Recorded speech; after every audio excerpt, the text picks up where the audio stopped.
এক গ্রামে এক বৃদ্ধ কৃষক বাস করত। তার একটি তেজি ঘোড়া ছিল। কৃষিকাজে, ভারী জিনিস বহনে ও নিত্যদিনের চলাফেরায় সে ঘোড়াটিকে ব্যবহার করত। একদিন হঠাৎ করেই ঘোড়াটি হারিয়ে গেল। অনেক খোঁজাখুঁজি করার পরেও কোথাও পাওয়া গেল না। কৃষকের স্ত্রীর খুব মন খারাপ, কিন্তু কৃষকের কোনো ভ্রুক্ষেপ নেই। হারিয়ে যাওয়া ঘোড়ার জন্য তার কোনো আফসোস বা দুঃখবোধও কোনোটাই নেই। তাকে দেখে মনে হচ্ছিল যেন কিছুই হয়নি। আশেপাশের প্রতিবেশীরা এসে বলল, তোমার কি দুর্ভাগ্য, একটা মাত্র ঘোড়া, তাও হারিয়ে গেল। আহারে, কি কপাল তোমার।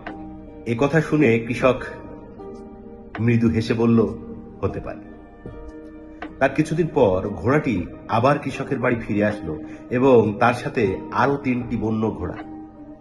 কৃষকের বাড়িতে সেদিন আনন্দের বান ডেকেছে। শুধু হারানো ঘোড়াটিই নয়, তার সাথে ফিরে এসেছে আরো তিনটি ঘোড়া। প্রতিবেশীরা আবার দেখতে আসলো।